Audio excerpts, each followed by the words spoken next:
Assalomu alaykum azizlar. Navbatdagi proyektimiz Marg'ilon shahar Toshloq tumanida joylashgan. Ushbu proyektimizga to'laqonlicha hammasini Termo Engelbergdan foydalanganmiz. Ya'ni Termo 70 seriyasidan. Buni oynalari hammasi 3 qavatdan iborat. Bu yerda juda ham mijozimiz aqlli qaror qabul qilgan. Sababi nimaga desangiz, tashqi ko'rinishga umuman e'tibor bermagan. Tashqi ko'rinishda Engelberg profillarini komfort bo'lganligi uchun, termo bo'lganligi uchun buni oddiy oq Aldox seriyalarimizdagi oq rangga o'xshagan emas. Buni oq rangi sarg'ayib ketmaydi ancha-munchaga, rangi uncha-muncha o'zgarmaydi. Sababi bu komfort profil. Shuning uchun profilni oq tanladi va rangli profilga nisbatan 30% bu arzon chiqqan. Bu katta summa degani. Agarda buni rangli profil qilganinglar edi, oynagini 2 qavat qilardinglar va profil turini termo emas, Engelberg yoki plastmassa seriyadan ishlatgan bo'lardi. Bu yerda aqlli qaror shunday zo'r bo'lganki, 3 qavatli oyna hamda Engelberg profildan foydalangan. Hozir buni eshik romlari, ochilishlari, ichki holatlari, ustanovkalari haqida to'liqroq ma'lumot beraman. Bu yerda o'rta ob'yomda 20 metrga o'rnatganmiz. Ichki taraflari bor, orqa taraflari bor.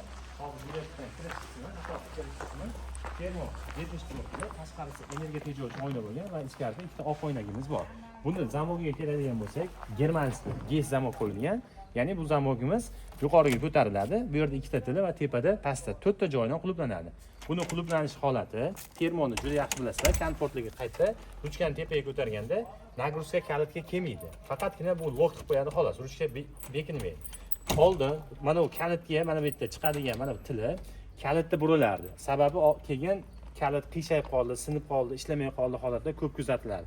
Bu komfort eshiklarda buni nagruzkani ruchkaga berganmiz. Ya'ni ruchka tarafdan germanskiy bo'lgani uchun komforti kuchli buni. Tepaga ko'taradi, buni bu orqali chiqadi. Bu shunchaki lok qilish vazifasini bajaradi xolos. Shu taraflardan bu ajralib turadi. Termo 70 imiz bu. Buni oshiq-moshiqlari, hammalari bu shirilmasin, qirilmasin deb hammasiga malyarlarni, skotchlarni yopishtirib, akkuratni qilib olib kelganmiz. Italyanskiy oshiq-moshiqlar qo'yganmiz. Ya'ni bir donasi 120 kg yuk ko'taradi, 3 qavatli. Buni rezinasi bor. Bu yerdagi rezinasi 3 etapdan iborat. Ya'ni o'rtada bor, tashqarida va bu profilda rezina bor. 3 etapli rezina bo'lgan. Ichki ko'rinishida ustanovka podagonning qanaqa holatlarini hozir ichkaridan ko'rsatamiz. Bu yerda ichkariga kiradigan bo'lsak, ichkari taraflarda qo'lni penalar qo'yilgan. Hammasi o'zining ilmiga asoslanib, montajli planka orqali qilingan. Ya'ni montajli planka qilib, penalarini to'laqonlicha quyilgan.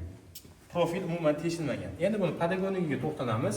Ochilganda buni podagonligi bor. Podagonligini qanaqa qilib o'rnatish kerak? Mana salafanini biz shilamiz. Salafanni shilganimizdan keyin buni tagiga rom bilan podagonning ustiga poni germetika quyib chiqamiz. Ikki qator germetika quyib, germetikaga buni yopishtirib va tepasidan samarezlarni kaltaroq qilib qatiriladi. Sababi bu yerdan ertadan keyin sovuq va changlar kirish ehtimoli bor. Shuning uchun podagonlikni o'zini profilyasiya qilib, xuddi shu holatda o'rnatilgan. Ochilish qismlari bir donasi dvayner bo'lgan. Buni ham mexanizmi italyanskiy mexanizm bo'ladi. Ya'ni bu dvaynerlari bu romimizning ligrovkasi bor. Termo 70 bu yoq tepaga ko'taradi, yonboshga suradi. Tepasi osilib qolsa, bu yoqqa ligrovkalari bor buni. Romimiz Termo Engelberg.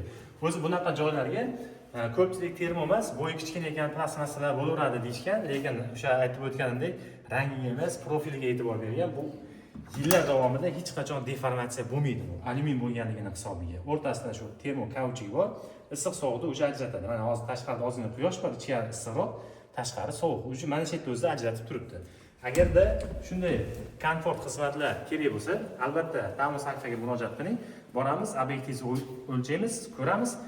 Aqlli qaror qabul qilsangiz bu вообще zo'r. Agarda sizlarga ham shunday xizmatlar kerak bo'lsa, pastda nomerlar qoldiramiz, telefon qilsanglar, albatta borib, proyektingizni o'zini ko'rib, hammasini inshaalloh qilib beramiz. Sog' bo'linglar.